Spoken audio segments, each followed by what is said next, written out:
Hello Jedi, hello Thomas, on se retrouve pour l'épisode 68, je ne me trompe pas, du FarmSpot podcast. Avec grand plaisir, on accueille Thomas qui vient de Raseo et qui est à fond dans le Web3. Je suis tombé sur un Twitter live où tu discutais un petit peu de ta vision Web3, etc. Et, euh, et Ouais, je me avec suis dit, Gary. tiens, ouais, exactement, avec Gary de Diggers. Et je me suis dit, tiens, c'est super intéressant. J'ai bien aimé ce que tu disais, notamment sur la pop culture, les NFT comme la nouvelle pop culture finalement dans notre société. Moi, je reviens en plein de la NFC, donc c'était à Lisbonne, ça a duré 2 jours. C'était super cool, plein de rencontres hyper intéressantes, des profils atypiques vraiment.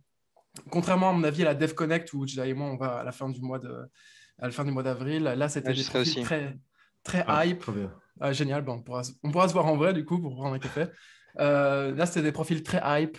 Euh, Limite, tu vois, il y en a, je pense qu'il y a au moins 20-30% des gens, tu voyais qui étaient dans la mode ou qui sortaient d'un clip de rap hyper classe.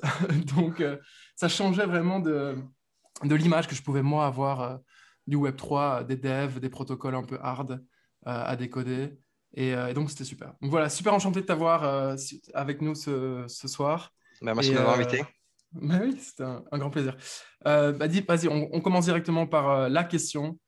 Déjà, qu'est-ce que tu fais aujourd'hui dans le Web3, toi, à titre perso? Comment tu l'as découvert? Raconte-nous un petit peu d'où tu viens et comment tu en es arrivé à t'intéresser au Web3 et ce qui t'intéresse fondamentalement dans le Web3. Ouais, bien sûr. Bah, sur comment je l'ai découvert, en fait, des amis à moi m'en ont parlé en 2015 et à ce moment-là, il y avait on a eu le projet ensemble de monter une association slash blog qui s'appelait Blockchain France et on avait monté ça du coup en 2015. On écrivait du contenu de vulgarisation sur les sujets blockchain tu vois, en général et on a organisé des conférences sur le sujet. C'était la grande phase fin 2015 où en fait quelques mois après qu'on ait lancé ce blog, il y a eu cette une de The Economist sur la blockchain. Et c'est la grande phase de la narrative aussi Bitcoin is bad, blockchain is good, tu vois, avec Mm. tout le monde qui se lançait sur les blockchains permissioned, avec beaucoup de corporate enfin, d'institutionnels financiers qui s'intéressaient au sujet. Donc derrière, il y avait l'opportunité notamment de lancer un business de consulting, ce que mes potes ont fait avec Blockchain Partners. Ok. Moi, j'ai pas participé à cette aventure-là. Après, moi, je suis allé faire des stages en VC, tout ça. Mhm. Et donc ça, c'est un peu le point de départ. Et donc Donc, autour tu de ce étais moment, toujours étudiant à ce moment-là, si tu parles de stage. j'étais toujours étudiant. Ok. Et voilà, et c'est autour de ce moment-là aussi que j'ai investi dans Ethereum. Et donc depuis, bah voilà quoi, j'ai investi dans deux, trois autres trucs, que ce soit enfin, des tokens qui existaient déjà pas mal ou des trucs un peu early. J'avais fait l'ICO le premier truc que j'avais fait, c'était l'ICO de The DAO. The Ok. DAO, quoi, enfin, qui était enfin, la première DAO et une des premières ICO sur Ethereum, si ce n'est la première. Et le truc s'était fait hacker direct. Je sais pas si vous avez enfin, lisez la page Wikipédia, l'histoire est folle. Le truc s'est Ouais. fait hacker direct pour 50 millions. Ensuite, Et, ça a mené à un fork. Enfin bon, c'était. et tu dis que tu as investi dans l'Ethereum, tu étais étudiant, comment tu es venu à te dire, vas-y, j'ai investi dans l'Ethereum, parce qu'avant, tu investissais un peu autre part, et ça n'a pas été une grande inquiétude pour toi d'investir dans la crypto, ou bien c'était ton tout premier investissement, et comment tu l'as pris? Non, franchement, c'était mon tout premier investissement. J'avais jamais investi en bourse ou quoi que ce soit, ou boursicoté. Et même d'ailleurs, enfin, je dirais dans même ma culture familiale, genre investir, en tout cas de cette façon-là, dans des assets liquides, pour eux, c'est considéré comme du gambling limite, quoi, tu vois. Mhm. Donc, en fait, j'avais pas du tout cette culture d'investissement-là. Et d'ailleurs, c'est probablement une des raisons pour lesquelles, bon, je pourrais toujours refaire l'histoire, mais j'ai pas du tout assez investi à ce moment-là dans Ethereum, même par rapport, enfin, j'avais pas beaucoup d'argent, mais j'aurais quand même pu mettre nettement plus que ce que j'ai mis. Et ça aurait eu un impact, forcément, sur ma net worth actuelle. Mais sans regret, hein, malgré tout. Mais c'est voilà. Et ouais, donc depuis, enfin, j'ai investi dans différents projets, enfin, puis même en étant tôt sur les trucs je sais pas, de DeFi, j'en sais rien, et j'ai Mhm. utilisé Uniswap juste parce qu'à un moment donné, c'était utile de faire ça enfin, de faire ça de faire des swaps sans avoir passé par un Mhm. exchange. Bah, derrière, tu as le airdrop, enfin, des trucs comme ça. C'est plein de petits trucs qui sont empilés quoi, dans mon apprentissage du space et aussi une envie tu vois, quitte à perdre un peu d'argent parfois sur certains trucs, quoi, de tester pas mal, tu vois, de choses différentes, quoi, que ce soit des protocoles de DeFi, des jeux play to earn, des choses comme ça. Et il y a certains trucs où, tu vois, je perds de l'argent et j'ai même pas un regret fondamental. Je suis un peu en mode, bon, c'était là pour apprendre. Et comme enfin, le global est très, très positif, il y a quand même pas non plus trop aussi de regrets à avoir. Non, et ça, c'est sur la partie un peu perso. Maintenant, je fais aussi un peu des tickets perso en Angel, quoi, dans des boîtes. Voilà. Mon dernier, là, c'est dans Morpho, Ok, bien. voilà, bon, je ne vais pas annoncer le truc, mais Mm. voilà. Et sur le côté VC, en fait, j'étais pendant 2 ans avant dans un autre fonds. Là, je suis chez Euraseo depuis un peu plus d'1 an. Et en fait, enfin, tous les VC traditionnels, avant ce bull market, c'était quand même un petit peu plus difficile de les faire bouger sur les sujets crypto, y compris enfin, en particulier des sujets un peu enfin, vraiment crypto-natifs qui n'étaient pas des trucs genre blockchain privé Mm. ou trucs liens avec les institutionnels, tu vois, enfin, tu vois ce type de topic, ça marchait bien même un peu avant, mais tout ce qui est voilà, quoi, vraiment décentralisé, vraiment écosystème crypto, bon, sans parler des NFT qui n'existaient quasiment pas, c'était un peu impossible enfin, d'amener ces sujets-là sur la table. Et ensuite, bah, il y a eu le bull run. Moi, je suis arrivé chez Euraseo au début quoi, de ce bull run.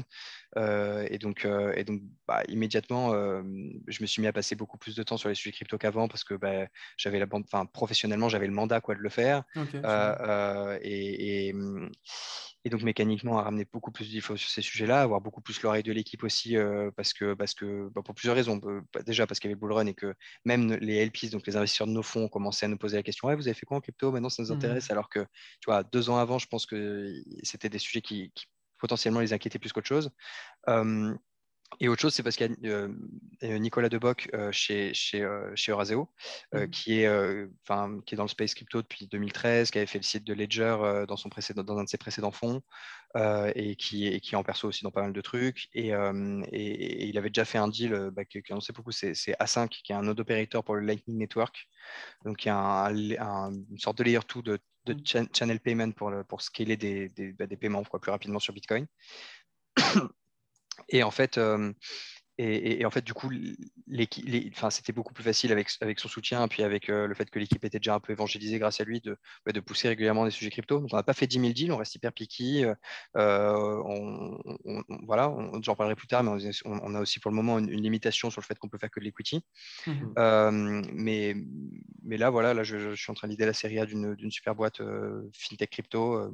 Enfin, c'est pas annoncé, donc je peux pas plus en parler que ça, mais on avance bien quoi, sur le space. C'est assez cool. Et on voit beaucoup, Ok. beaucoup de choses. Et du coup, tu as commencé en 2015. Est-ce que tu as fait le chemin, enfin ouais, le chemin de l'utilisateur lambda, un peu comme nous, 2015-2017, pas grand-chose, 2016-2017, le premier bull run, enfin en tout cas un des bull runs les plus intéressants pour les gens qui ont notre âge. Et puis ensuite, 2017-2020, pas grand-chose qui se passe. Comment tu as fait? Est-ce que tu es resté, est-ce que tu t'es tenu au courant au cours de ces années? Est-ce que tu as continué à investir au cours de ces années ou est-ce que tu es revenu en charge du coup finalement, il y a 1 an et demi, 2 ans. Euh, pour être tout à fait transparent, enfin, mon engagement depuis 1 an et demi, 2 ans est incomparable avec ce qu'il avait Hmm. été jusqu'à présent. Et ça peut faire opportuniste bull run, mais il y a aussi le truc, il y a juste beaucoup plus de projets, il y a juste beaucoup plus de trucs qui se build, c'est juste beaucoup plus foisonnant. Enfin, je veux dire, bon, je dis pas que ça pouvait pas être un taf, mais tu vois, fin 2018, début 2019, tu t'emmerdais, quoi, quand même. Enfin, je veux dire, il Hmm. n'y avait pas non plus 10 000 choses qui se passaient. Ce qui veut pas dire que, enfin, encore une fois, il y avait, enfin, comment dire, il y a eu quand même plusieurs phases. Donc évidemment, Bull Run 2017-2018, pas mal d'ICO, pas mal de trucs comme ça, j'étais assez actif. Et encore, j'ai pas fait non plus 10 000 ICO à ce moment-là, comme Hmm. certaines personnes l'ont fait, tu vois. 2018, j'ai sorti quand même un peu d'argent et ensuite, le marché s'est crash. Et là, pendant 2 ans, en fait, j'ai continué à monitorer, j'ai continué à réfléchir au sujet, j'ai continué à tester des trucs, tu vois, les nouveaux trucs qui sortaient. Mais enfin, on parle d'un space qui développait à une vitesse incroyable. Je ne vais pas te dire de conneries, mais genre en 2019, il y avait peut-être, tu vois, 5, 10 applications DeFi qui existaient, tu vois, et qui étaient des trucs du genre, je sais pas, et plein de trucs, bon, bah, tu vas pas passer la journée là-dessus. Genre Pool Together, par exemple, qui était un des premiers Hmm. trucs, c'était genre une loterie où tu mets de l'argent, ça fait du yield, et ensuite le yield de la semaine ou de la semaine est donné à une seule personne, tu vois. Et tes chances dépendent du montant que tu as mis dans la loterie, forcément, tu vois. Et donc, tu as un truc comme ça où c'est une loterie où tu perds pas ta mise initiale et chaque semaine, c'est rejoué. Des trucs marrants comme ça, il y avait plein de petites applications, mais il n'y a pas 10 000 trucs non plus, tu vois, à creuser à ce moment-là, quoi. Et après, ça s'est grave accéléré. Il y a plein de moments où, à mon avis, j'aurais pu aussi avoir un engagement plus fort dans le space et ça m'aurait fait gagner du temps, tu vois, sur les phases d'après. Mais ouais, c'est un marché qui est très variable. Mais je pense que maintenant, on est parti sur une phase où, de toute façon, enfin, ça pourra être et ça sera des full-time jobs de bosser sur la crypto assez facilement, quoi. Et Pas de tu possession à penses, crypto, je veux dire, ouais, même pas en termes de builder, en termes de hmm, genre investisseur slash Mhm. mec qui veut connaître ce qui se passe et rechercher, quoi. ça, ouais, Mm. ouais, researcher. Mm. Du coup, toi, tu adhères à cette théorie de la fin des cycles dans la crypto? Tout a l'air de se consolider quand même. Bitcoin et ETH, certains disent qu'ils sont sur le point de se décorréler. Et le plus important, c'est la décorrélation de la crypto avec les marchés traditionnels. Enfin, on peut regarder ça en termes de pourcentage. J'ai l'intuition, mais c'est pas baqué par des chiffres, que c'est en train d'arriver. Toi, qu'est-ce que tu en penses? Est-ce que les marchés sont toujours ultra cycliques ou est-ce qu'on va vers une décorrélation? Bah, enfin, franchement, donc voilà, j'ai pas de boule de cristal sur ces trucs-là. Je pense Hmm, qu'il y a plusieurs thèses qui se défendent bien, qui sont plutôt probabilisables en fait que hmm, excluantes, quoi. Tu vois, c'est donc tu as la thèse, ouais, enfin, t'as plusieurs thèses, mais les deux grosses, c'est la thèse du macro-cycle, effectivement. Donc on va rentrer dans les phases de consolidation. On va peut-être pas avoir des fois 20 en 2 mois comme on l'a eu historiquement, mais ça va plus faire des phases de pump et ensuite reconsolidation, enfin de pump et reconsolidation progressive, mais sans avoir tu vois, de choc massif à moins mhm, 80% sur tous les marchés. C'est une vraie possibilité. Ça a l'air de prendre cette forme-là. Un petit peu, enfin, tu vois, genre en décembre, j'aurais pas forcément dit ça. Là, ça a l'air de vraiment hmm, prendre cette forme-là. Il y a eu quand même, tu vois, des bons cuts qui sont passés, genre en janvier, février, tout ça et tout, mais ça reprend bien. Donc, voilà.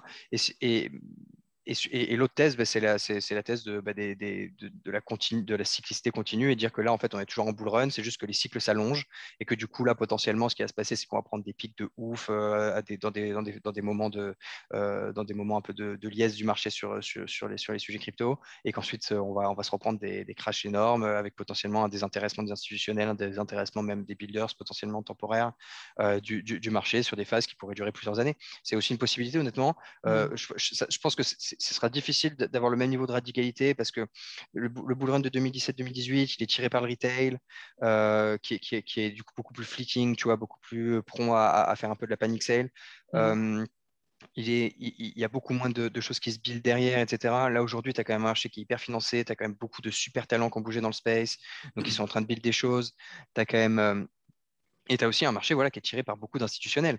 Ce qui a des avantages et des inconvénients. L'avantage, c'est que le marché sera moins volatile parce que tu as beaucoup de positions long terme d'institutionnels sur ce space. Et je pense qu'il y en aura de plus en plus et ça consolide et ça crée tu vois, ça crée des supports qui sont hyper robustes par rapport à ce que, hmm, peut, ce que peut faire le retail.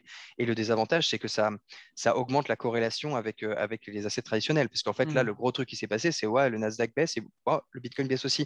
En mode, alors que la thèse, c'était quand même de se dire que c'était un asset anti-cycle, tu vois, hmm, enfin, de cycle d'économie réelle, anti-inflation, tout ça. Et en fait, tu vois, sur ce qui se passe, j'imagine, tu vois, c'est un mécanisme assez logique. Tu es un institutionnel, tu vois que les marchés sont un peu volatiles, un peu risqués, enfin, ou en fait sont simplement en baisse. Donc, tu as une baisse de ton appétence au risque et donc tous tes assets à haute volatilité, tu vas un peu te désinvestir et hmm. donc forcément, tu vas faire chuter les cryptos, quoi. Et donc, tu as les avantages et les inconvénients de ces trucs-là, à voir comment ça va évoluer, comment on va peut-être traiter les cryptos comme une asset class à part entière. Aujourd'hui, c'est quand même très corrélé au stock tech. C'est clair. Enfin, dans la vision des instits même aussi, je pense. Mhm, ok. Au niveau justement des instits, des fonds solides qui arrivent sur le marché, qui donnent du coup plus de stabilité, toi, tu remarques vraiment un mouvement de fond plutôt global sur ce sujet-là? Ou bien alors ça reste quand même des outliers qui prennent le lead sur ce genre de sujet? Typiquement, Euraseo, j'ai regardé tout à l'heure, je savais que vous étiez un gros fonds, mais c'est quand même 26 milliards d'actifs sous gestion, si je ne me trompe pas, plus Ouais. de 26 milliards. Vous êtes 200. On peut citer toutes les boîtes Web2 que vous avez accompagnées, et il y en a des très belles, Doctolib, Mano Mano, Malt, je lis Back Market. Hmm. Donc, c'est des gros, gros trucs. Est-ce que vous avez l'appétence, enfin, est-ce que tu remarques chez les VC et peut-être même d'ailleurs chez Euraseo plus spécifiquement, l'appétence pour prendre des positions aussi grosses sur le moyen terme, sur des sujets Web3 et des protocoles. Il y a un peu de sujet là-dessus. En gros, enfin, nous déjà, on est un fonds VC, historiquement equity, etc. Et même tout Euraseo, c'est très private equity. Donc en fait, on Mm, n'est pas un hedge fund, tu vois, on n'a pas l'habitude de prendre des positions liquides avec des gros volumes. Donc en fait, rien que ça fait que, enfin, tu vois, vu qu'on n'investit pas non plus trop dans les stocks, pas non plus trop, enfin voilà, tout ça, ça fait que on n'est pas forcément le candidat idéal pour faire un gros mm, move et acheter plein de Bitcoin et plein d'Ether et encore moins pour les manager activement, quoi, tu vois. mm, Donc c'est pas forcément ça qui se passera pour nous. Par contre, non, enfin, pour répondre à ta question initiale sur les mouvements de fonds, oui, il y a plein enfin, tous les instituts s'y intéressent. Même, tu vois, nous, dans nos LPs, on le voit vachement. C'est-à-dire que nos LPs, donc les investisseurs de nos fonds, pour vulgariser, c'est pas mal des, tu vois, des assureurs, des banques, enfin, des institutionnels financiers.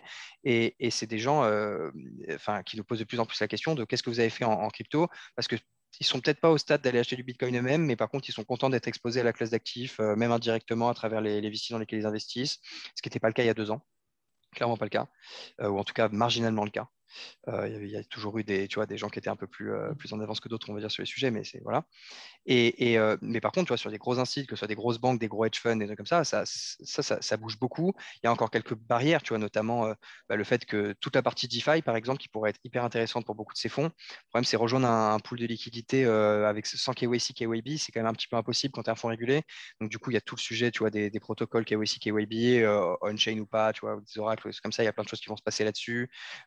Il y a en fait, il y a encore besoin de certaines couches d'enablement. Il y a des trucs qui se passent sur la data avec pas mal de data providers. Bon, on en a un très bon en France, Keiko. Et donc, tous ces trucs-là, ça va permettre une adoption progressive des institutionnels et aussi une sophistication de ces institutionnels parce que pour le moment, tu as pas mal de gens qui prennent des positions assez limitées et plutôt longues, tu vois, sur du Bitcoin, des trucs comme ça. Des gens qui trade activement, il y en a un petit peu moins, tu vois, enfin, pour le moment sur ces marchés-là. Et ça va arriver de plus en plus, quoi. Les hedge funds, il n'y a aucune raison qu'ils ne soient pas plus exposés à ça. Et il y en a déjà pas mal, hein, honnêtement, qui sont bien exposés. Et tu as aussi des gens qui se structurent en hedge fund et qui sont natifs de ces spaces-là. Tu vois, je pense à des Wintermute, des trucs comme ça. Déjà des belles boutiques, tu vois, qui sont en fait des fonds d'investissement, qui font du market making, des trucs comme ça, et, euh, et C'est qui s'exposent beaucoup. ouais. C'est intéressant ton analyse humaine. Finalement, les LP sont contents d'être exposés à ce type d'actifs, mais à titre personnel, ils n'ont peut-être pas encore investi dans le Bitcoin, dans l'Ethereum, ils sont un peu plus frileux. Même en termes régulatoires, parfois, c'est pas si simple hein, aussi de C'est dire. ça.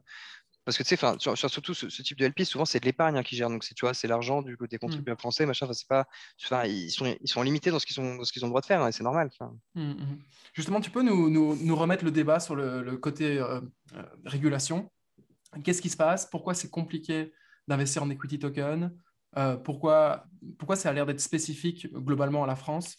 Enfin, en tout cas, ça a l'air d'être un problème français, pas luxembourgeois, pas forcément anglais, si je ne me trompe pas. Tout ça, ça m'intéresse, même pour ma culture perso, et je pense que ça intéressera l'audience de comprendre un petit peu, OK, quel est le débat bien sûr, exactement? bien sûr. Bah, enfin, donc déjà, c'est un sujet auquel on réfléchit beaucoup parce qu'en fait, comme je vous ai dit, on fait que de l'equity aujourd'hui. Quand tu t'intéresses à la crypto, forcément, tu as beaucoup de flow tokens ou avec des warrants pour des tokens. Enfin, en tout cas, des trucs où ce serait galère parce qu'à un moment ou à un autre, tu vas devoir gérer un token et si t'es pas structuré pour le faire, tu peux pas. Et donc, nous, on travaille là-dessus, quoi, sur la capacité, potentiellement avoir un véhicule qui nous permettrait d'investir en token. Voilà. Donc, quand je dis investir en token, c'est vraiment faire du venture en token. Donc, c'est plutôt investir en des pre-sales, c'est plutôt, enfin, en tout cas, principalement du primaire, moins que du secondaire, et probablement pas prendre des positions sur, tu vois, de l'Ether ou des trucs, Mm. des grosses market cap déjà existantes. C'est donc vraiment faire du VC token. Euh, et en fait, donc les différentes complexités qu'il y a aujourd'hui, donc déjà, pour répondre à ta question, est-ce que c'est un problème français? Non. C'est vraiment un problème, enfin un problème. C'est vraiment une situation en tout cas qui est européenne. OK. Aujourd'hui, il n'y a aucun fonds qui est onshore en Europe et qui est régulé et qui fait du token. En gros, t'as deux options. En fait, allez, ouais, deux options principales quand tu es un fonds crypto en Europe. Et tu peux après avoir pignon sur rue en Europe, hein, être considéré comme un fonds Mm. UK ou un fonds je sais pas quoi.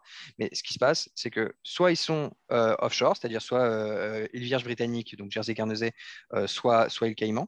Et là, c'est bon parce que la régulation est beaucoup plus simple et que tu peux trouver un dépositaire bancaire plus facilement là-bas.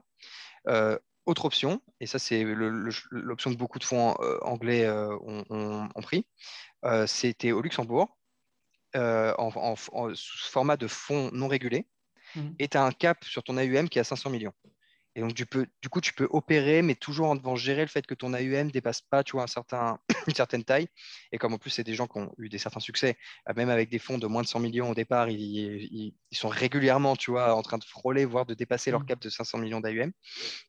Et en fait, donc le problème de ça aujourd'hui, c'est pas, enfin, deux choses, c'est que déjà, tu as pas mal de ces fonds crypto qui se sont lancés un peu récemment et tout, et aller choper des régulations, tu vois, en France, par exemple, de l'AMF, tout ça, enfin, des agréments de fonds de l'AMF, c'est toujours, c'est un peu long, un peu compliqué. Ça prend, tu vois, ça prend un peu de temps, ça coûte un peu d'argent, en frais d'avocat, tout ça et tout. Enfin, un peu d'argent, tu vois, quelques centaines de cas quand même. Donc des gens qui se sont set up avec des fonds de 30-50 millions, ils se sont dit, bah non, on va faire le truc simple au Luxembourg en fonds non régulés, ça c'est compréhensible. Et ensuite, sur des fonds qui, par contre, sont régulés, tu vois, par la FCA au UK ou par l'AMF en France, c'est pas si compliqué. Déjà, en fait, en France, tu as le droit de le faire vis-à-vis de l'AMF. Ils ont pas de, enfin, pour le moment, ils s'y opposent pas particulièrement. Au Luxembourg, tu as le droit de le faire aussi. Et si tu as un agrément AMF en France, tu peux le passeporter au Luxembourg, par exemple, c'est pas trop un problème. Pour le moment, la vraie barrière à l'entrée, c'est les dépositaires bancaires. C'est-à-dire que les banques qui ont le droit d'être dépositaires officiels de fonds sont des banques spécifiques en tout cas qui remplissent un certain nombre de critères spécifiques. Et la plupart de ces banques-là, c'est un peu des grosses banques et tout ça. Et pour le moment, être dépositaire de fonds crypto, c'est pas trop leur truc. Elles n'ont pas trop envie d'aller là-dessus. Je pense qu'elles vont tout y bouger progressivement, mais pour le moment, c'est pas le cas. Et même en étant, tu vois, comme nous, une société comme Euraseo, on est une boîte cotée en France, on a un gros fonds de private equity, on est régulé, on est tout ça. C'est pas évident de trouver un dépositaire bancaire en France, ni même au Luxembourg. Ok, d'accord. Jedi, tu as envie de réagir là-dessus ou je peux Non, non, continuer non. ma série de J'ai pas de, questions j'ai pas de réaction. Non, non, non, j'ai pas de. J'écoute. J'écoute calmement, paisiblement. J'aurai des questions après. Ok, d'accord. Bon, du coup, sujet de régulation, euh, sujet d'adoption par les institutionnels du coup avec une adoption qui est croissante, en tout cas qui Après, est juste réelle, qui est concrète. l'autre gros sujet de régulation, excuse-moi de te couper, mais c'est le sujet de. On ne va pas rentrer dans le détail là-dedans, parce que je ne suis même pas assez précis sur le sujet pour vous faire enfin, tu vois, un retour détaillé sur ce qui se passe, mais c'est la loi MiCA, là, celui qui est en train d'être voté Mhm. à la Commission européenne, va avoir une importance capitale. Je veux dire, au-delà de la simple gestion pour les fonds d'investissement, mais je veux dire une importance capitale sur l'industrie de manière générale. Et ça, c'est un truc à surveiller d'hyper près. Il y a déjà quelques gros trucs graves qui ont été évités, notamment, tu vois, l'interdiction du proof of work, la ban du proof of work pour Mhm. tous les exchanges qui opèrent en Europe et tout ça. Mais là, il reste des trucs, notamment sur les KYC, des wallets non-custodial et tout, qui Mhm. sont bien, bien problématiques et qui peuvent créer une vraie fuite des talents si c'est voté tel quel, quoi. Ok. Donc, non. Du coup, pour revenir dans le concret, dans l'action, toi, à titre perso, tu es revenu sur quel premier sujet au début du bull run qu'on a connu là, en 2020? Nous, on a commencé là, tous les deux, je pense, en DeFi Summer, enfin, vraiment à réinvestir à fond. Toi, tu es rentré à ce moment-là? Ou bien alors, je sais que tu as une appétence pour les NFT. Est-ce que c'est lié? Est-ce que ça a été un clic? Quel a été le click point sur lequel tu es revenu, en fait? Non, non, c'était DeFi Summer aussi. C'est à ce Ok. moment-là que j'ai commencé à. Enfin, en fait, de toute façon, j'avais toujours mon bac d'Ether qui restait là et je le touchais pas Hmm. trop, quoi. Donc, en fait, c'est le moment enfin, où j'ai commencé à. En fait, réinvestir, c'est comme dire, enfin, en gros, je pars de l'Ether et ensuite je Hmm. rediversifie en quelque Hmm. sorte en mettant dans deux, trois autres trucs. Et ouais, c'est à ce moment-là. C'est à ce moment-là que c'est un peu reparti. Puis après, ouais, sur les trucs de NFT, ça a pris un bon relais, quoi. Enfin, moi, j'ai passé beaucoup, beaucoup, beaucoup de temps sur Sorare, notamment. Ok. C'est un jeu que je kiffe vraiment. J'ai beaucoup joué.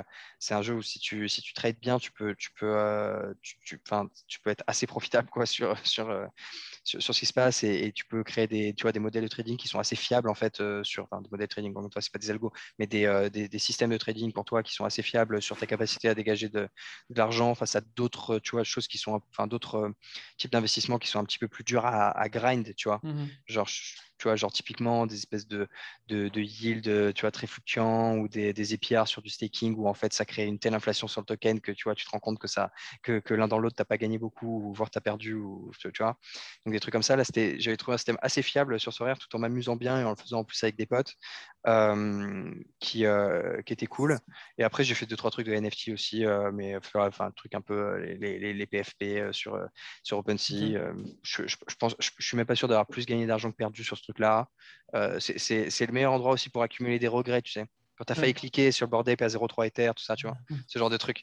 Mais voilà. Quand tu C'est dis super ton groupe marrant. de potes, c'est Mhm. quoi? C'est un groupe de potes historique ou bien c'est un groupe de potes que tu t'es fait sur Internet depuis le boule? Non, là, en l'occurrence, c'est mes cousins et un pote à eux. C'est Ok. sur Sorare. Ouais.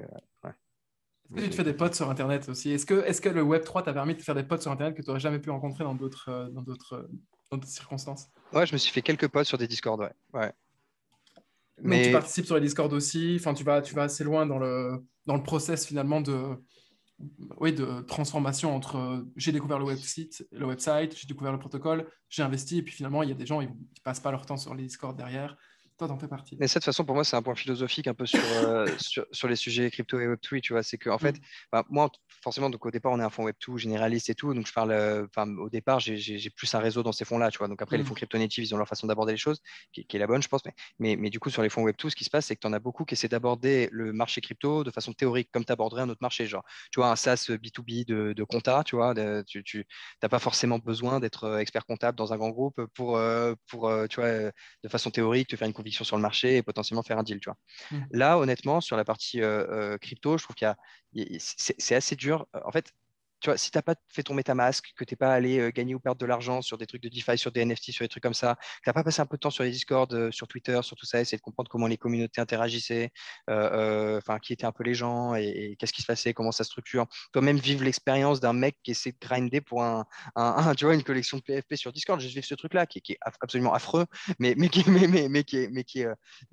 partie, tu vois, de l'expérience Web3 aujourd'hui que vivent les gens et de ça. Et en fait, à la fin, tu arrives face à des deals et c'est un peu comme investir dans du software sans jamais avoir utilisé un ordi, tu vois. Exact. Et il y a beaucoup, beaucoup de fonds qui le font de cette façon-là et qui, du coup, bah, tu vois, se retrouvent en plus avec le bad deal flow parce que c'est les fonds Web3 qui aujourd'hui récupèrent quand même à raison, tu vois, une bonne partie du deal flow tier 1, se retrouvent avec tu vois, se retrouve à faire des bêtes qui sont, je trouve particuliers. Enfin, au-delà des bêtes particuliers, se retrouve à mettre la barre assez basse et à bider sur des boîtes où concrètement, si c'était un SaaS, tu vois, une boîte de soft classique, clairement, ça passait pas la barre, tu vois. Ne serait-ce qu'en, tu vois, que ce soit en termes de fondeur, en termes de profondeur de marché, en termes de à quel point la vision était étayée, etc. Clairement, c'est des trucs, tu vois, ça passait pas la barre, c'est évident, et qui lève avec des fonds tier 1 parfois du Web 2, quoi, tu vois. Et donc, il y a pas mal les cartes je trouve que les cartes sont pas mal rebattues dans ce monde-là où en fait, tu vois, enfin, tu vois, là où, par exemple, dans le Web2, je sais pas, tu as Sequoia qui investit dans une boîte, c'est un énorme signal parce que tu sais que c'est un super investisseur Web2 et tout ça. Là, tu as Sequoia qui investit dans une boîte crypto, moi, ça me fait rien, quoi. Tu vois, moi, si Fabric investit dans une boîte crypto, ça me fait beaucoup plus. Et si Paradigm, ben voilà, là, c'est le signal, le signal absolu, tu vois. Et donc, voilà. Ok. Donc là, tu viens un petit peu détailler ton framework pour investir. Tu peux le refaire si, justement, théoriquement, toi, comment tu t'y prends? Tu découvres un protocole. D'abord, où est-ce que tu digues? C'est quoi les espèces d'étapes de filtres par lesquelles tu fais passer les projets que tu trouves? Est-ce que tu es organisé à ce point-là ou est-ce que tu es un peu dégène en mode, bon, bah, en fait, la vraie valeur, elle vient, comme tu viens de le dire, d'aller tester le plus vite possible et puis de voir ce qui se passe et puis voir si j'accroche et puis à ce moment-là, faire le test, enfin, faire les épreuves de recherche et approfondir ma compréhension de ce marché-là en particulier. C'est quoi exact? Si tu as un process, ça m'intéresse de le savoir. Je pense que ça intéressera pas mal de gens parce que du coup, tu as une double casquette user Web3, VC Web2 qui est en train de passer vers le Web3. Je pense qu'il y a pas mal de clés à aller chercher aujourd'hui dans ta façon de voir le truc. Bah, en gros, pour répondre à ta question, je ne suis pas méga structuré et je pourrais vous faire le truc de ouais, quand je vois un projet de PFP, je Mm. regarde d'abord la team, ensuite je regarde la roadmap. Bon, voilà, honnêtement, sur ces trucs-là, je pense que limite mon seul framework, c'est de me dire est-ce qu'ils sont en train de faire un truc nouveau ou un use case qui a bien marché. Genre, typiquement, Azuki, c'est un use case qui a bien marché. C'est comme Bored Ape, c'est du crowdfunding d'IP et ça marche très bien. C'est un super use case des collections de NFT. Et typiquement, genre, Motherfuckers, c'est super intéressant parce que c'est un des premiers à faire un gros projet en CC0, communauté même très dégène, où tu ne te poses pas trop la question de la roadmap. Et je trouve que c'est assez kiffant d'une autre manière et je pense que c'est des trucs qui peuvent pump pareil. Et la question, c'est si tu fais un peu un copycat d'une de ces trends, est-ce que tu le fais de façon suffisamment quali et différenciée pour que ça vaille le coup ou est-ce que tu fais un truc qui est voilà, du pur copycat? Parce que mine de rien, Bored Ape, tu vois, en arrivant avec le truc de tiens, je te cède les droits commerciaux de ta PFP et tout, c'était déjà un truc assez nouveau. Pas mal de gens qui se sont dit, ah, Bored Ape, en fait, c'est juste une collection parmi les autres qui avec un meilleur marketing à péter. Je pense qu'il y avait un peu plus que ça quand même derrière. Et bon, voilà, ça, c'est le premier truc. Mais comme tu le dis, en fait, je suis obligé un peu de diviser mon cerveau en deux entre le côté VC et le côté investissement perso, parce que déjà sur des investissements perso, je peux faire du quick flip. C'est-à-dire que parfois, je peux me dire, tiens, cette collection de PFP, en fait, je m'en fous, je trouve ça nul. Mais en fait, je pense que ça va passer de 2 à 5 Ethers dans les prochaines semaines parce que il y a un momentum et bam, tu fais ton flip et quand c'est à 5 tu vends et voilà. Enfin, tu vois, genre, il n'y a aucune raison de ne pas le faire. Mais euh, donc, il y a des raisonnements comme ça. Et autre chose aussi, je peux investir sur des projets qui marchent bien, mais qui ne vont pas forcément devenir des projets qui atteignent les milliards d'euros de market cap. Tu vois, genre, c'est pas grave, tu vois, si ce n'est pas le cas quand c'est des investissements perso. Ce qui est important, c'est juste de retourner l'argent, tu vois, et Mm. d'avoir appris en le faisant. Le framework VC, il est différent parce que j'investis un peu comme quand j'investis dans du software. Donc, en fait, on a des gros fonds. Tu vois, notre dernier fonds là, qu'on est en train de lever, il va faire 500 millions. Enfin, tu vois, donc c'est des fonds d'une certaine taille. Pour les retourner, tu dois faire des boîtes d'une certaine taille quand même aussi. Tu vois, donc, on est obligé de miser sur des boîtes qui ont des marchés profonds. Et aussi, on fait des paris long terme. C'est-à-dire que je ne peux pas miser sur une boîte où je me dis, tiens, en fait, je pense que d'ici 2-3 mois, je peux faire un return. En général, on fait des paris en equity 5, 7, 10 ans, tu vois. Mhm. Et en token, quand on le fera, tu regardes les lock-up aujourd'hui sur des presets de tokens pour des investisseurs VC, c'est généralement, tu vois, bon, des vestings plus ou moins linéaires, parfois des cliffs et tout, mais tu vois, sur au moins tu vois, du 36 mois. Et souvent, les investisseurs VC qui sont vraiment des VC crypto et qui font du long terme, hold plus long que ces 36 mois parce qu'ils veulent vraiment chercher l'upside sur la position au max, sur des trucs auxquels ils croient à assez long terme, tu vois. Donc c'est vraiment une approche assez différente où en perso, le long terme, de toute façon, je le fais sur, tu vois, les gros protocoles dans lesquels je crois, genre j'aurai toujours de l'Ether, j'aurai toujours de Bitcoin, c'est pas genre, tu vois, il n'y a pas trop de sujets là-dessus, j'aurai toujours deux, trois autres trucs potentiellement, voilà. Et après, tu as des sujets court terme à aller chercher, enfin plus ou moins court terme à aller chercher sur d'autres choses. Côté VC, j'ai pas le choix, quoi. C'est du long Mhm. terme ou rien. Et ça pose beaucoup de questions dans ce marché, qui est un marché qui est quand même, vu qu'il est liquide sur pas mal, ou semi-liquide, tu vois, pour les NFT, mais sur pas mal des classes d'actifs de ce marché, il y a une liquidité, quoi. Ça fait que mécaniquement, ça crée une mentalité enfin pas qu'une mentalité, ça crée une dynamique de quick flip Ouais, de ouais. court terme sur la façon Ok. d'investir, tu vois. Mhm. Et du coup, là où tu trouves tes infos, c'est où? C'est Twitter, comme tout le monde, ou t'as d'autres sources auxquelles les gens n'ont peut-être pas forcément pensé? Bah, honnêtement, enfin, déjà Twitter comme tout le monde, Hmm. et ça reste quand même une super source d'infos si tu Bien sûr, l'utilises ouais. correctement. Bah, des Discord aussi, tu vois, dans différentes communautés, en discutant avec les gens, tout ça. Et après, l'autre truc, c'est juste que quand tu es un fonds d'investissement, mécaniquement, tu as accès à beaucoup de fondateurs, et donc en discutant avec les fondateurs, tu récupères aussi énormément d'infos, tu vois, que ce Hmm. soit de l'info un peu contextuelle de marché ou du vrai knowledge Hmm. différents, tu vois, différentes trends du marché ou sur ce que les mecs eux-mêmes sont en train de pousser, tu vois. Et donc en fait, en parlant, enfin, franchement, toutes les semaines, je sais pas, je pense que je dois parler à 10 entrepreneurs crypto par semaine en moyenne, tu vois. Hmm. Bah, tu vois, ça campande Ça et ça crée, aiguise, ça crée de ouais. l'information. Et puis de temps en temps, tu as des petites infos croustillantes aussi, mais ça, c'est. Ouais. Ouais. Est-ce qu'il y a Super. une boîte récemment que tu as dû refuser parce que tu pouvais pas rentrer parce que c'était un deal token ou un warrant ou peu importe? Ouais, plusieurs. Enfin, pas, ouais. En gros, enfin, c'est dur de dire refuser ou pas parce qu'en fait, c'est nous, on a quand même un process où derrière ça passe en comité d'investissement, on voit quelle est la motivation de l'équipe, tout ça et tout. Mais quand le mec me dit qu'il est en token, je vais pas lui faire perdre son temps. Donc, tu vois, je le Mhm. fais pas passer jusque-là. Mais il y a plusieurs deals que ouais, j'aurais poussé en due deal, j'aurais continué à analyser, je les aurais potentiellement présentés à l'équipe où j'ai pas pu le faire. Et donc, ouais, potentiellement, là-dedans, il y avait peut-être Ok. un deal. Et le fait que tu vois, tu puisses demander à la boîte de garder tes tokens ou pendant X années, ça, tu t'essayes même pas enfin, t'essayes même pas d'en parler à ta réunion en interne. Bah, franchement, enfin, de manière générale, quand tu es un fonds régulé AMF, tu essaies de pas faire des trucs un peu trop funky comme ça, où on sait pas trop, tu vois, où ça se place légalement, ces trucs-là. C'est le premier truc. Deuxièmement, enfin, nous, en plus, on est assez exposé, on a une boîte côté et tout. Donc, tu vois, j'aimerais pas pour un invest, et sachant que de toute façon, je pense que c'est bien qu'on a une incentive à essayer de structurer une solution propre pour faire ça de façon régulière, etc. Euh, je, enfin, je pense pas que ce soit, tu vois, forcément la bonne démarche. Ouais, après, techniquement, ça se fait, hein. Il y a des fonds Web2, ils font un SPV dans lequel ils investissent en equity, qui ensuite lui-même investit en token, ou ils font des trucs où, ouais, je sais pas, ouais, tu investis dans un token warrant et tu te dis, bah, le jour où le token existera, le warrant devra être exécuté, je trouverai une solution. Tout ça, c'est un peu compliqué. Parfois, ce qui m'arrive aussi, c'est que tu as des boîtes qui vont lever en token et qui me disent, ouais, mais en fait, il y a peut-être moyen de te faire rentrer en equity d'une certaine manière. Et le problème dans ce truc-là, c'est que dans des boîtes comme ça qui globalement vont se financer en token, en fait, la valeur, elle est souvent dans le token et pas dans l'equity, tu Mhm. vois.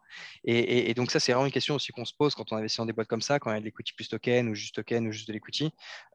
C'est que, tu vois, si à un moment, tu investis en equity dans une boîte, en fait, la valeur, elle va se retrouver à être dans le token.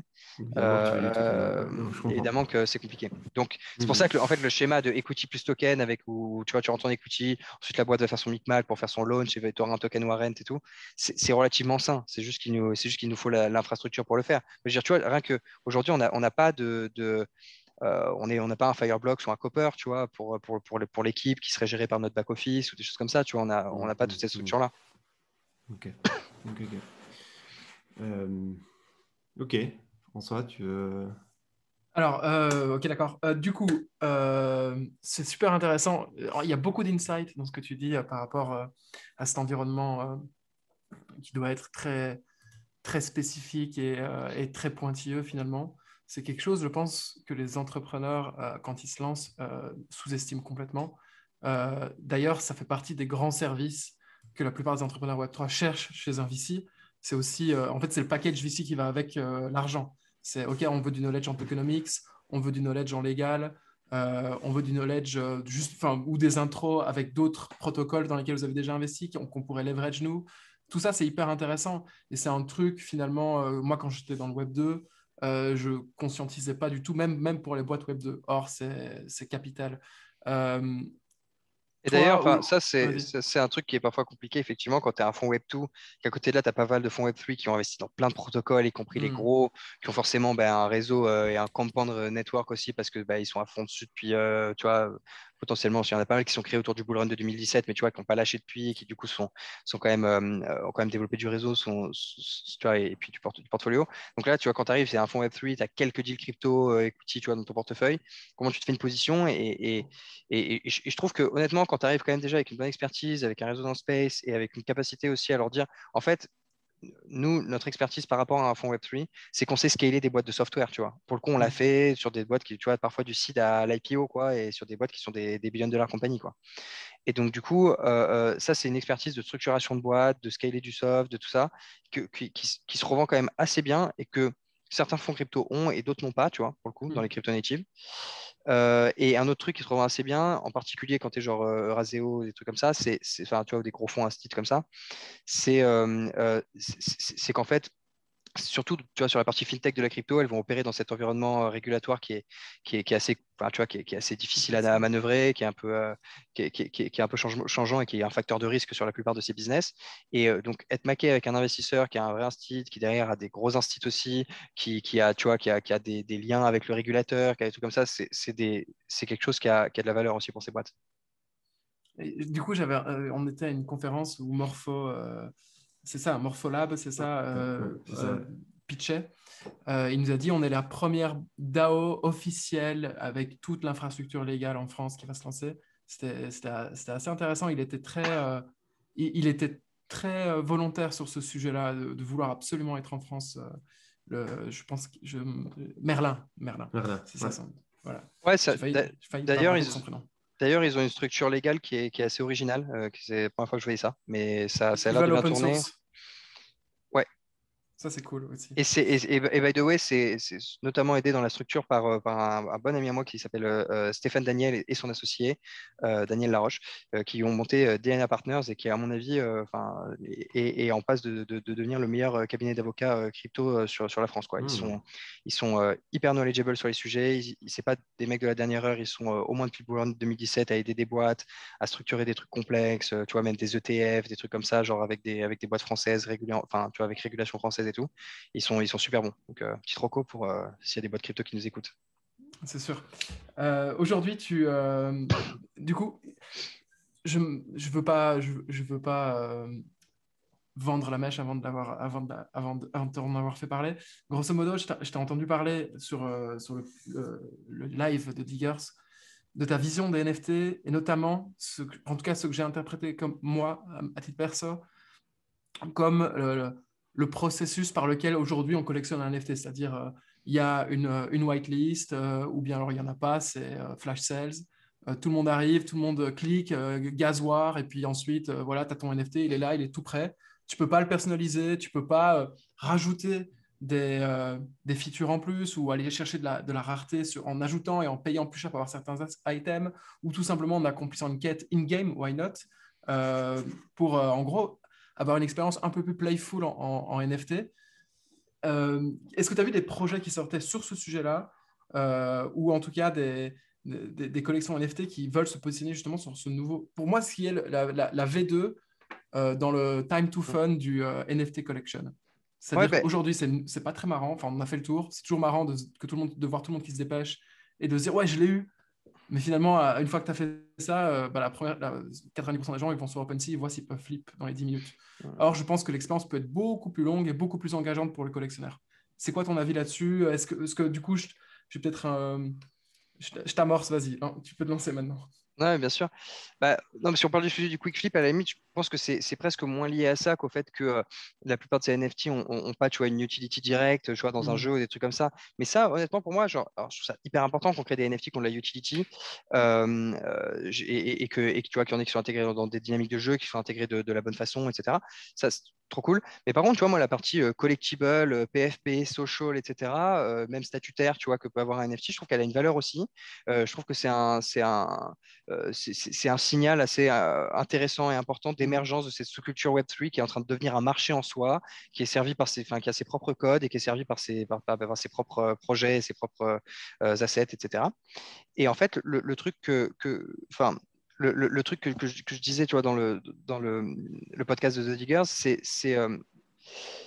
que je trouve que c'est un peu un aveu d'échec le fait que en fait tu arrives avec ton premier NFT genre tu vois je sais pas j'ai un ape et en fait le seul truc que tu vas faire c'est je vais faire un mutant et enfin tu vois ou un dérivatif de ce truc là ou je vais faire un pet ou je vais Ouais. faire tel truc qui pourrait être je sais pas un attribut enfin pas un attribut mais qui pourrait être je sais pas tu vois le bateau de l'ape ou tu vois des trucs comme ça Mhm. Mhm. mais ça je dis sur Bored Ape mais à la limite eux ils ont un peu créé le modèle mais tu vois le problème c'est que tout le monde fait ça exactement comme ça avec que des dérivatives et ce que je me dis, c'est en fait, ta PFP, à la limite, un des problèmes, c'est pour moi, en tout cas, c'est qui est une sorte d'attachement affectif, tu vois, à mes PFP quand il y en a une que j'aime bien, tu vois.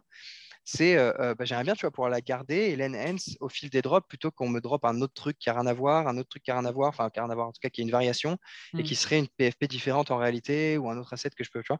J'aimerais bien un truc où tu te dis, enfin, je sais pas, c'est peut-être personnel aussi, mais un truc où en fait, la suite de ton expérience, c'est de continuer à enhance ta PFP. Peut-être au début, tu as un truc pas très rare, puis ensuite, en fait, tu as chopé un background qui était rare sur le drop d'après qui fait la suite, puis ensuite, tu vois, je trouvais l'idée intéressante Oui, à non, je explorer, suis en tout cas. tout à fait d'accord. Pour moi, c'est un des gros manques du marché des NFT aujourd'hui. Et comme tu le C'est disais, ça se lirait bien avec des mécanismes de jeu aussi, potentiellement, ouais. effectivement. Donc, c'est Justement, complet. sur tout ce qui est mécanisme de jeu, play to earn, etc. Partage-nous ta science. Est-ce que tu as déjà joué à un play to earn? Est-ce que tu t'es marré? Je connais déjà probablement les deux réponses à ces questions, mais vas-y, partage-nous un petit peu ton expérience par rapport au play to earn. Bon, ben, oui et oui, déjà sur le truc, hein, honnêtement, après, enfin, j'ai beaucoup joué à Sorare et je me suis beaucoup marré Oui, pour le coup du sur coup, Sorare. ouais. Honnêtement, c'est un des trucs À qui pour part moi craque le Sorare. truc. Donc, à part Sorare, j'ai joué à d'autres trucs, notamment un sur lequel j'ai passé pas mal de temps, c'est Z-Run. Donc, c'est la Ok. course de chevaux. Je sais pas si vous voyez, enfin, des Mhm. faux Ouais. chevaux, hein, c'est pas du licensing comme Sorare. Mais, et ça, par exemple, enfin, en fait, c'était intéressant parce que tu as tout, tu vois, en fait, tu dois essayer de craquer un peu tu vois, enfin, la dynamique de jeu. C'est assez complexe, tu vois, de rentrer dans le truc. Donc, si tu te prends au jeu, c'est marrant. Mhm. Euh, j'ai joué un peu, c'est pas, tu vois, non plus un jeu auquel j'ai envie de jouer, tu vois, tous les jours. C'est pas un jeu avec, c'est souvent pas des jeux avec des gros gameplays. Enfin, tu vois, si toi ce que t'aimes, c'est te balader dans des mondes 3D hyper réalistes, trop stylés, avec des gameplays trop cool et des storylines trop cool, c'est pas non plus ce que tu trouves aujourd'hui hein, dans le space. On va pas se mentir là-dessus, tu vois. C'est quand même, Mhm. voilà. Mais ouais, ça m'est arrivé de me marrer. Je trouve que les deux gros trucs qui manquent, et l'un est assez logique, c'est le content, quoi. C'est juste avoir des contenus AAA avec derrière des dynamiques, tu vois, de NFT, mais donc qui sont des vrais jeux dans lesquels tu t'amuses, tu vois. Et je trouve que tu vois l'antithèse de ça, c'est typiquement Axie. Je trouve Mhm. qu'au moment où tu as un jeu enfin, qui est suffisamment peu fun pour qu'en fait tu payes des gens pour farmer tes assets pour toi toute la journée, des trucs comme ça, tu te dis, il y a quand même un truc où, bon, voilà, tu vois, c'est cool, hein, c'est intéressant, c'est logique économique, tu vois, Mhm. metaverse, hein, mais quand même, il y a un peu un truc qui est pour moi broken, tu vois, sur des dynamiques comme ça. Donc ça, c'est le premier truc. Du content, mais ça, je pense que ça va arriver. Il y a de plus en plus de studios qui s'y intéressent, il y a de plus en plus d'argent, tout simplement. Et donc, bah, c'est ce qu'il faut pour du content. Et il faut du temps aussi pour du content. Sorare, là, ce qui est génial, c'est que comme c'est du fantasy football, tu n'as pas besoin de content. Tu vois, nativement, tu peux faire le meilleur jeu du monde sans content. C'est pas le meilleur jeu du monde de fantasy football, by the way, loin de là, mais quand même. Apparemment, la première version enfin, c'est ce que Nicolas, le CEO, a dit, c'était un bot Discord, la première version de Sorare. C'était J'avais un, pas testé la toute première c'était version, un mais bot c'est possible, hein. Discord où tu devais mettre des emojis, tu devais réagir en fait au post du bot et ça enchaînait et à la fin, au bout de quelques minutes, quelques heures, ça disait le résultat du match, quoi. Et Bah, c'est ils dire ont à quel point commencé c'est avec un low bot content, hein. Discord. Ouais. Ouais. Et Ouais. en fait, les gens étaient ultra fans, quoi. Bah ouais, ça peut trop marcher parce que c'est comme si tu regardes une interface de paris sportif ou des trucs comme ça. C'est pas, tu vois, c'est pas complexe. T'en fous de voir les joueurs en 3D faire des trucs et enfin, tu vois, d'avoir une playability. Je sais pas. Et l'autre truc, ouais, donc le premier truc qui manque, c'est ces sujets de content. Et le truc qui manque pour moi, enfin, qui manque ou qui est en trop peut-être, c'est cette barrière à l'entrée qui est de toujours commencer par les assets. C'est-à-dire que comme en fait tu préfinances tout en te disant tiens, je vais leur faire un launch d'une collection de PFP, d'une collection de min pass, d'une collection je sais pas quoi, tu commences tout de suite et en plus comme souvent c'est sur Ethereum, tu arrives avec des price points, il n'y a rien à moins de plusieurs centaines d'euros. Donc en fait, ça veut dire que déjà une grosse partie des gens que tu embarques, c'est pas très possible qu'ils soient juste là pour s'amuser. Ils sont souvent beaucoup là pour investir parce que tu mets pas 3000 balles dans un JPEG si c'est juste pour t'amuser. Enfin, tu vois, à moins d'être vraiment, vraiment très, très riche. Genre, globalement, il n'y a pas grand monde qui met 3000 balles dans un JPEG juste pour s'amuser. Donc en fait, tu te retrouves avec beaucoup de gens qui sont pas juste là pour le jeu, pour être comme ça, mais pour spéculer. Bon, ça, c'est un des gros problèmes. Et surtout, tu te retrouves à voilà, avoir hot price, une grosse partie de ta user base. Moi, un truc que je vois de plus en plus là, dans les projets auxquels je parle et qui je pense, pourrait power quoi, une bonne partie de la prochaine phase tu vois, du Play to Earn Gaming, c'est juste le free-to-play. Quoi. Si tu fais des trucs free-to-play et tu intègres progressivement des dynamiques de NFT, et encore une fois, plein d'expérimentations à faire et pas de recette miracle, et une grosse complexité à créer, à intégrer des tokenomics et des NFT dans un jeu même play to earn, même free to play. Mais la dynamique free to play fait au moins que tu arrives, tu joues à un jeu, tu dois faire un jeu qui au départ est attractif pour le jeu lui-même et ensuite avoir juste ce biais de monétisation qui est un petit peu plus intéressant que du pur achat in-game. C'est exactement la même réflexion que le CEO aujourd'hui du directeur, le CEO du studio Polygon, du studio gaming de Polygon, qui est un ancien head of gaming de YouTube, qui expliquait ça sur un épisode de Bankless où pour lui, déjà le play to earn, ça va être très très niche. Mais alors les vrais jeux seront les vrais jeux qui seront successful, ce sera des jeux, bah, comme tu dis, free to play, avec peut-être 10-20% de l'univers et des mécaniques de l'univers qui engendreront du play to earn. Du coup, ça va forcer tous les studios à créer des jeux amusants, quoi, des vrais jeux où tu as envie de jouer. Ouais. Et c'est ce qu'ils essayent du coup de faire avec le studio Polygon. Si vous voulez créer un jeu, ils balancent des grants très intéressantes d'ailleurs. Trop cool. T'as une autre question là-dessus, François? Moi, j'avais une petite question, mais qui n'a rien à voir avec les NFT. Mais vas-y, François, si t'as une Non, question. vas-y. Moi, j'ai une question. Alors, imagine demain, Euraseo te dit, écoute Thomas, on a réussi à avoir toutes les réglementations, on a réussi à avoir une banque dépositaire, tout ce que tu veux. C'est bon, on peut y aller, all-in. Et tu sais quoi? Tu dis à le boss crypto blockchain du fonds, tu as autant de cash que tu veux. C'est quoi les 2-3 premiers recrutements que tu fais dans le fonds si tu as envie de devenir le meilleur fonds Web3 en Europe? C'est quoi pour toi les 2-3 talents qu'il faut absolument que tu aies avec toi sous ta main? Est-ce que ça doit être des spécialistes en économie digitale ou j'en sais rien, tu vois. Juste, est-ce que tu peux me donner le profil des 2-3 premiers recrues que tu aimerais avoir avec toi si tu avais porte ouverte pour devenir le meilleur fonds Web3 en Europe? C'est une très bonne question. C'est une très bonne question. Skill set, Je me la c'est pour suis pas avoir une posé comme overview du ça skill set. parce que même si on est à fond crypto, je pense pas qu'on aura 10 recrutements à faire, peut-être un, on verra. Mais non, mais c'est une bonne question. Mais je pense que le truc de base, de toute façon, pour grossir l'équipe et pouvoir améliorer le coverage, ça va être, tu vois, ça va être de faire entrer enfin, tu vois, des gens qui sont sur des profils un peu investisseurs et idéalement des gens, voilà, qui sont, enfin pas idéalement, mais de façon, enfin presque condition sine qua non, des gens qui sont crypto native, qui ont leurs propres investissements, qui ne sont pas devenus trop riches, donc qui ont encore besoin de travailler et, euh, et qui, euh, et qui s'intéressent vraiment au sujet depuis un moment. Enfin, c'est-à-dire qu'il y a quand même beaucoup de gens qui s'intéressent au sujet de façon hyper opportuniste et hyper faciale, tu vois, en ce moment. Enfin, je ne sais pas si vous voyez les Twitter .eth, quand tu check les ENS domaines, une fois sur deux, ils n'existent pas. Et une fois sur deux, c'est vraiment un wallet où il y a juste le ENS domaine, quoi. Genre, tu vois, c'est un peu typique de ce qui se passe aujourd'hui dans la sphère investissement, ces trucs-là. Donc voilà, quelqu'un qui est pas bullshit et qui a vraiment une passion pour ces sujets-là, et il y en a plein, et ça, ce serait super cool. Donc ça, c'est tu vois, sur les premiers investissements, mais même niveau junior, c'est vraiment le truc. Et après, si on réfléchit un peu en termes d'expertise, ben, si on regarde un peu les principales thématiques, tu vois, dans lesquelles on va être amené à investir, moi, je pense un truc qui est hyper compliqué aujourd'hui et sur lequel tu vois, j'ai dû passer beaucoup de temps cette année, c'est que tout ce qui se passe en DeFi, tu as plusieurs étapes, mais tu as une étape, enfin, tu as plusieurs éléments, mais tu as un élément de reproduction de mécanismes financiers, d'instruments financiers qui existent dans la finance de marché réelle, enfin réelle, dans la finance de marché traditionnelle, on va dire, dans le monde DeFi. Après, par-dessus ça, il y a aussi plein de trucs qui sont innovants et qui sont spécifiques au monde DeFi et au fait de pouvoir voilà, coder coder autour de tes tokens et faire des choses enfin, avoir de l'argent programmable et tout ce que ça permet. Mais tu as quand même toute une partie qui est vraiment juste simplement liée au marché financier traditionnel. Et ça, ce truc-là, enfin, tu vois, si tu n'es pas un expert des marchés financiers, tu sais pas au départ ce que c'est, tu vois. Genre du swap de taux de crédit, tu vois, c'est des trucs, moi, je le pratique pas au quotidien. Donc, je pense avoir quelqu'un qui aurait une expérience sur, tu vois, des sujets de finance de marché de façon assez poussée, c'est un truc qui pourrait avoir beaucoup de valeur. Sur la partie gaming, évidemment, bah, tu vois, des spécialistes sur la partie un peu euh, ouais, sur la partie consumer et gaming de manière générale, ça peut être un truc qui peut avoir pas mal de valeur. Et en particulier, c'est des gens qui ont une bonne connaissance de comment tu crées des économiques de jeu en dehors même, tu vois, du sujet crypto et NFT. Parce qu'en fait, quand tu as un coin de jeu, même s'il n'est pas, même s'il est pas échangeable en fiat, tu vois, il a quand même, il y a quand même un besoin d'économiques de jeu. Donc, des gens qui ont une expertise sur ces trucs-là et qui sont capables, tu vois, de bosser des bonnes transpositions avec le monde du play to earn, ce serait super intéressant. Et dernier truc, en fait, et ça, c'est un des sujets sur lequel on passe beaucoup de temps, c'est que tu as quand même, dans la phase actuelle du marché, donc enfin, si je te divise un peu le truc, tu vois, enfin, dans toutes les phases du marché, c'est comme ça, mais tu as un layer applicatif, un layer infra et un peu au milieu un layer d'access, tu vois, où il y a les wallets ou des trucs comme ça. Le layer d'infra, c'est, je sais pas, le staking,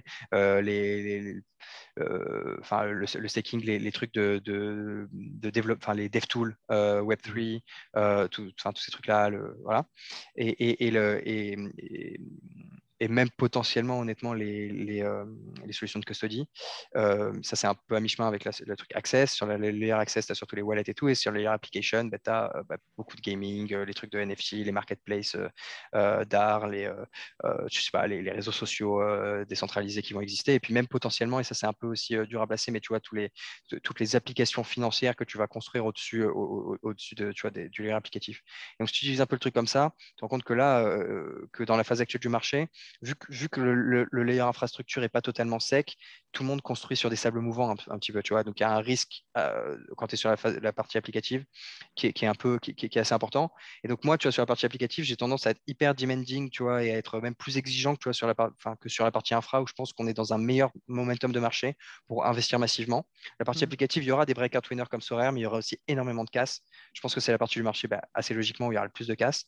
Et, sur la partie infra, je pense que si tu back les bonnes équipes, il peut se passer des trucs assez formidables dans les prochaines années. Et donc, des gens qui connaissent bien, tu vois, ces sujets-là, moi, je bosse beaucoup en parallèle aussi enfin, même enfin, dans des sujets Web2, je bosse sur les sujets d'infra cloud, pas mal. Et ça, c'est des sujets, tu vois, transposés au monde crypto et au monde, enfin, et à à ce stack d'infrastructure-là, ont aussi leur importance et sont hyper intéressants à creuser. Et là-dessus, pareil, j'aimerais bien, tu vois, genre, je renforcerai l'expertise, tu vois, je prendrais des mecs qui sont, enfin, tu vois, qui ont une appétence crypto, mais qui se sont mis sur la partie vraiment, vraiment infra des choses et qui sont capables de t'analyser ça de bout en bout à un très bon niveau, quoi. Je pense que, tu vois, c'est un bon mix de compétences, tu vois, ça arrive à avoir tout ça. Bon, vous savez du coup à qui envoyer votre CV. Thomas. Non, cool, oui, parce que juste souvent je me pose la question de c'est quoi les nouveaux métiers, enfin pas les nouveaux métiers parce que ça reste les bases restent les mêmes, mais les nouvelles expertises à avoir et c'est intéressant d'avoir ton point de vue. Euh, ouais. T'as d'autres sujets que tu veux couvrir? Oui. C'est quoi le single point of failure, justement? Tu parlais de sable mouvant. D'après toi, aujourd'hui, en 2022, en crypto, Web3, quel est le truc qu'on a dans le rétroviseur qu'on ne voit pas arriver parce qu'il est dans l'angle mort et qui pourrait tous nous surprendre? Euh, Peut-être que tu vas me dire la régulation, peut-être que tu vas me dire euh, trop de spéculation. C'est quoi le... En tant que VC, j'imagine que tu dois avoir, en tant que VC et même en tant que user Web3, tu dois avoir une vue plus ou moins contrebalancée par des arguments anti-crypto, ne serait-ce que pour intellectuellement être un peu plus riche. C'est quoi aujourd'hui les meilleurs arguments anti-crypto que tu peux voir passer? Sur les arguments anti-crypto, je pense que enfin, un des meilleurs arguments anti-crypto aujourd'hui, c'est que c'est un space et c'est vrai hein, dans la phase actuelle du marché, qui est en grande partie décorrélé du monde réel, qui a très peu d'applications monde réel aujourd'hui, tu vois, des cryptos, malheureusement. Il y en a pas encore assez. C'est beaucoup un écosystème qui se nourrit sur lui-même et qui est effectivement très spéculatif, en tout cas, voilà, très drivé par la thune, quoi, de manière générale. Et donc, ça, c'est le principal truc. Et pour contrer ça, pour moi, le meilleur moyen, c'est de commencer à bosser, tu vois, ces liens avec le monde réel dans un sens ou dans l'autre, tu vois. Et quand je dis ça, je vois des trucs hyper concrets, tu vois. Genre, je parlais récemment à une boîte en Belgique que je trouve géniale qui s'appelle Credix. Je Et connais, ouais. qui, bah, tu vois, en gros, c'est une sorte de protocole DeFi, on va dire, c'est même pas vraiment un protocole, c'est plus un rail quoi qu'ils ont créé sur Solana, qui, où d'un côté, tu mets des liquidity providers qui peuvent être des gens de la DeFi, mais qui peuvent aussi être des institutionnels du crédit. Et de l'autre côté, tu vas sélectionner des fintechs des fintechs de crédit. Donc, ils font des prêts, donc ça peut être du revenu-based financing, ça peut être du payday loan, ça peut être tous les types de prêts un peu court terme ou tu vois, de 12-18 mois que font les startups. Et on a plein dans tous les marchés, on a vu plein de boîtes comme ça. Et ils font ça au LATAM où en fait, tu as une prime d'accès à la liquidité qui est assez élevée qui fait qu'ils proposent des taux, tu vois, à 13-15%, qui sont hyper intéressants de l'autre côté aussi de la marketplace. Et, euh, et ils créent ce règle-là, ça fait que tu n'es pas obligé de passer par les banques locales qui sont un peu structurées en oligopole, où tu es obligé de passer par beaucoup d'intermédiaires et du coup ça augmente les coûts de tout ça, qui potentiellement pourrait à terme permettre de mettre en concurrence la liquidité. C'est vraiment, tu vois, cette notion d'argent borderless, tu vois, et programmable parce qu'en plus derrière, évidemment, ils gèrent tout au niveau du smart contract, les tranches de crédit et tout, enfin, c'est super bien fait. Euh, donc, cette notion d'argent borderless, tu vois, qui va aller adresser les marchés émergents, les marchés frontières, grâce à la fluidité que permettent ces protocoles, tu vois, je trouve ça formidable. Et je trouve que quand tu as des arguments comme ça qui commencent à arriver, et quand tu as des trucs comme ça, quand des trucs comme ça vont commencer à scaler, derrière, les arguments, les arguments crypto, les arguments anti-crypto, Attends. ils tombent pas mal. L'autre argument qu'on entend pas, qu'on entend beaucoup en ce moment, c'est sur le climat. Vous avez vu la campagne financée par le CEO de Ripple et tout ça, là, sur le Bitcoin va augmenter la température de la planète de 2 degrés. Enfin, bon, franchement, on n'est pas loin de. Enfin, je dis pas qu'il y a aucun impact, etc., mais on n'est pas loin de campagne de désinformation quand on atteint des degrés comme ça. C'est un peu triste. Euh, c'est un peu triste et par ailleurs, voilà, il y avait une étude un, un graphe de Messari que je trouvais vachement bien où ça montre qu'aujourd'hui la consommation en CO2, quoi, les émissions de CO2 du mining de Bitcoin, c'est un peu moins que à l'échelle de la planète que les sèche-linges. Ok. Tu vois, juste les sèche-linges. Et si tu compares évidemment à l'industrie bancaire, ben, l'industrie bancaire pollue elle aussi plus, et plein de choses. Et l'industrie de l'or aussi pollue plus. Donc, c'est des trucs, je trouve qu'on rentre dans des espèces de faux débats, alors que la réalité, c'est que le Bitcoin, c'est éminemment politique et qu'il y aura toujours des luttes de pouvoir et des luttes d'idéologie autour du Bitcoin. Et que voilà, faut juste être du bon côté de la barrière, à la fois en tant qu'État et et en tant que citoyen. Et voilà.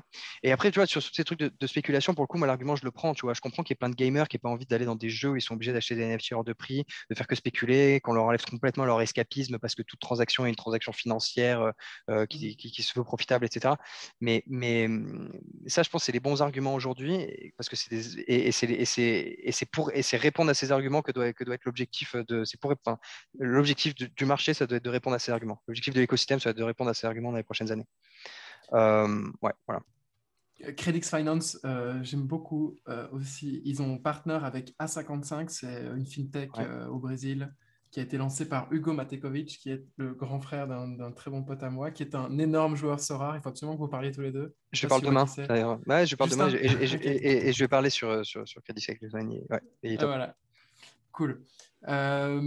Ok, génial. Tu as des lectures, des livres? Moi, je conseille beaucoup L'individu souverain à toute personne qui veut découvrir l'intérêt justement du Bitcoin ou d'une cybermonnaie décentralisée. Est-ce que toi, tu as t'as des livres de chevet que tu as et que tu relis sans arrêt sur ces sujets-là? Ça peut être aussi autre sujet d'ailleurs, hein. Non, honnêtement, pas tant que ça, notamment sur ces sujets-là.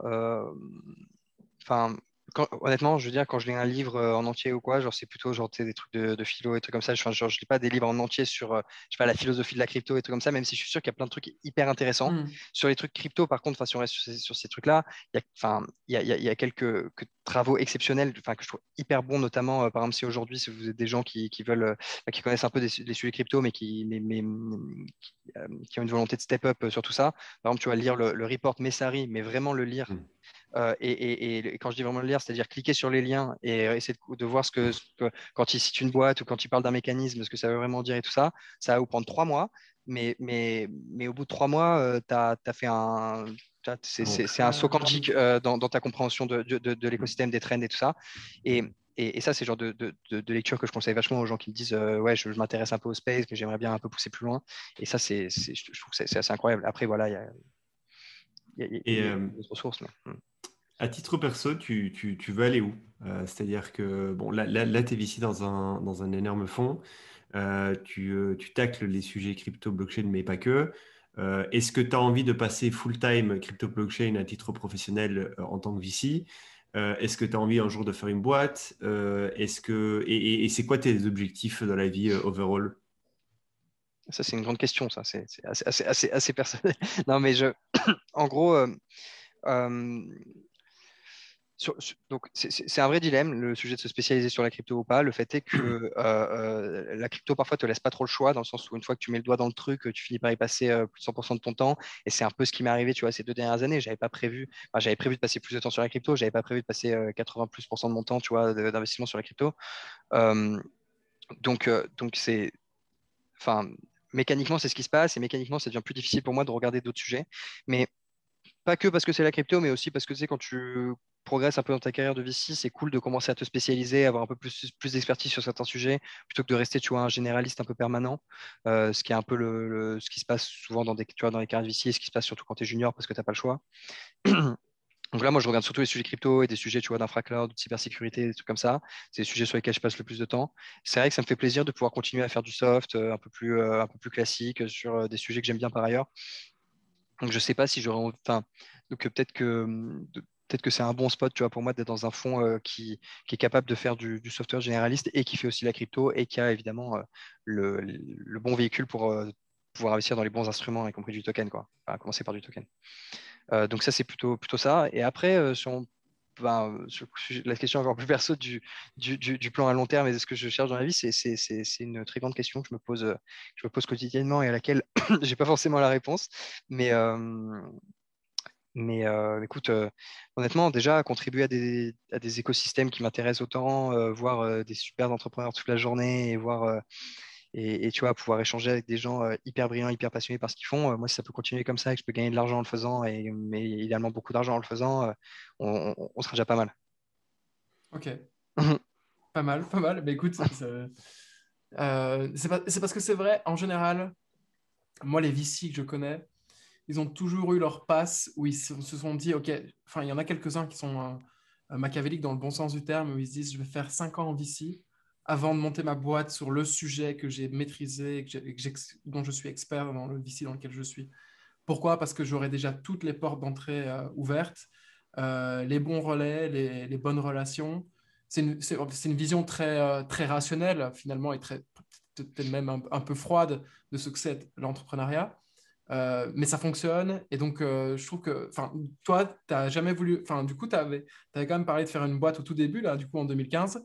Depuis, plus jamais eu de tentation et pas de plan à l'horizon, en tout cas, sur ce sujet-là. Tu es vraiment bien là où tu es pour le moment.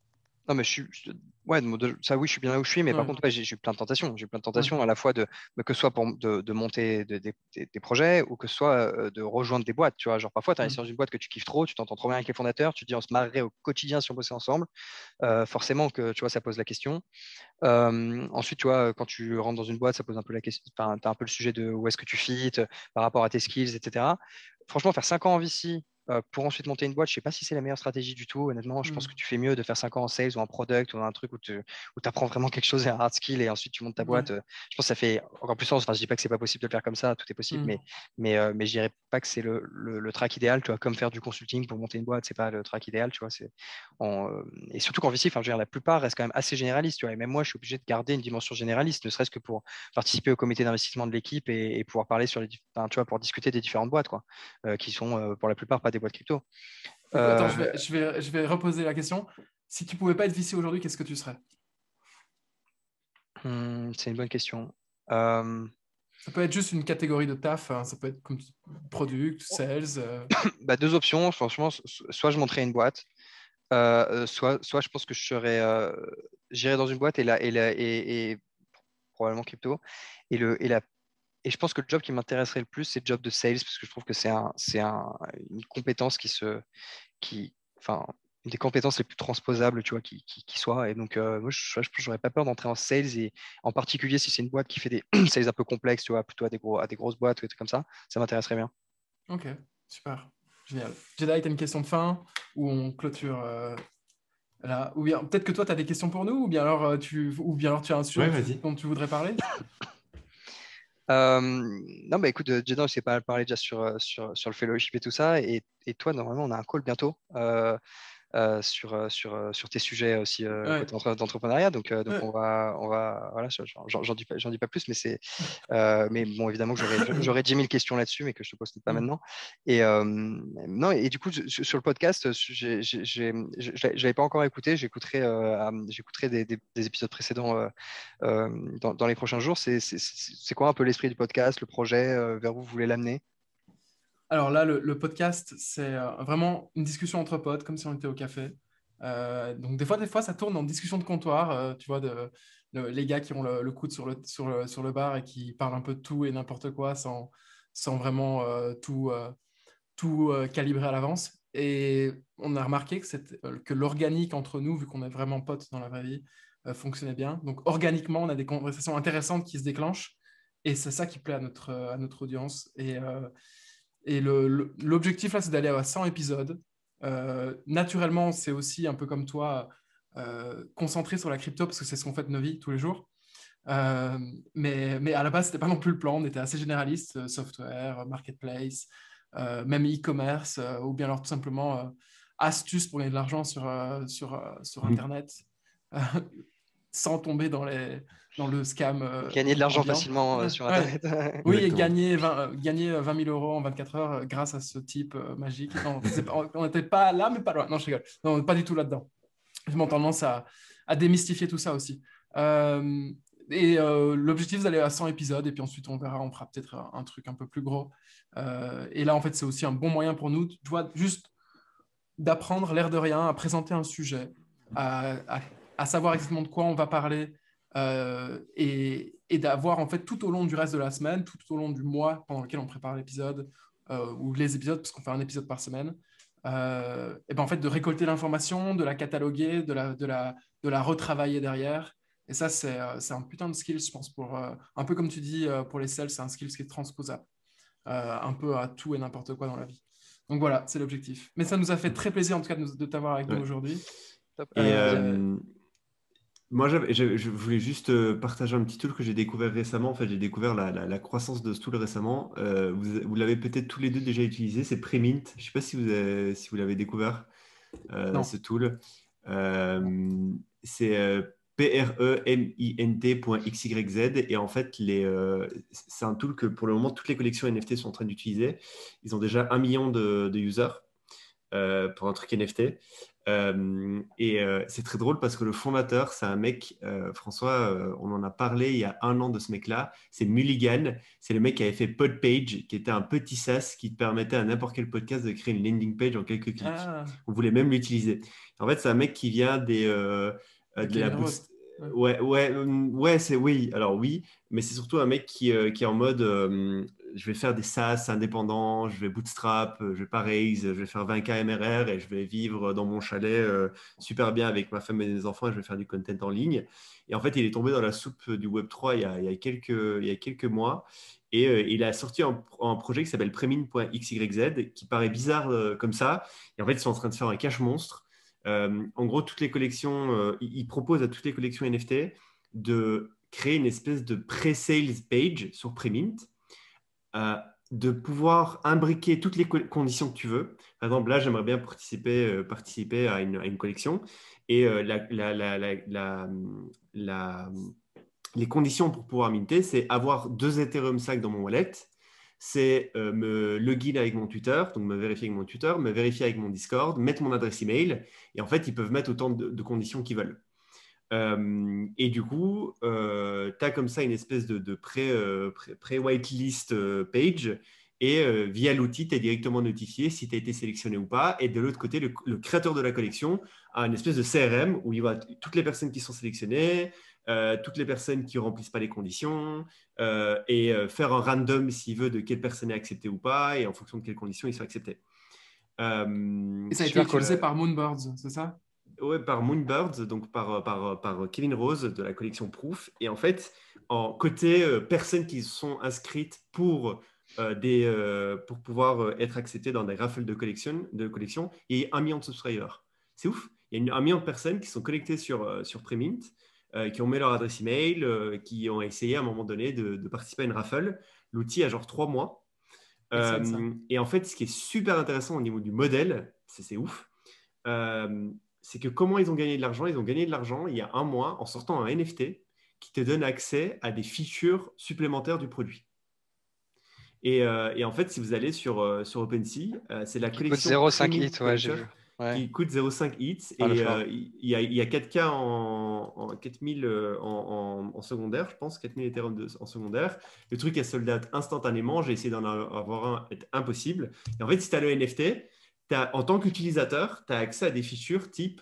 Ah non, c'est 2000 Ethereum de volume tradé dans secondaire, mais bon, c'est déjà pas mal. En fait, les features que tu as, par exemple, c'est pouvoir recevoir un email si tu as été sélectionné ou pas dans une des raffles. Et c'est Ah, débile. parce que tu ne le sais pas avant? Ouais, ouais. Non, en fait, tu le vois via la landing page que la collection a créée, tu vois. C'est-à-dire que si tu Ah, revas sur la landing page, tu peux voir, OK, j'ai été sélectionné ou pas. il faut aller Euh, revoir, c'est relou. Ok. et ouais, c'est ça. Et en fait, là, tu reçois un email directement. Tu as même un petit dashboard où tu peux voir toutes les collections que tu t'es inscrit, voir quelle est la date de la sélection, est-ce que tu as été sélectionné ou pas. Et c'est ouf. Et je voulais juste vous parler de ce truc parce que bon, on avait parlé des NFT. Et j'étais impressionné quand j'ai vu qu'ils ont eu 1 million de personnes qui sont inscrites sur ce truc. Je trouve ça dingue. Enfin, ils ont eu Mm. presque tout l'écosystème NFT en tant qu'acheteur, de collectionneur, je pense. Mais c'est assez ouf. Et ce qui est encore plus ouf, c'est qu'on a parlé de ce mec il y a un an, et le mec faisait un SaaS qui vivotait. Et aujourd'hui, il s'appelle Mulligan sur Twitter. C'est devenu un mec qui a 150K followers. Je me souviens même à l'époque, il n'avait pas autant de followers du tout. Il avait genre 10K followers à l'époque. On en avait parlé. Bon, voilà, juste je voulais vous parler de cette histoire de ce tool et ce modèle de vendre NFT pour accéder à des features dans SaaS en fait. Hein.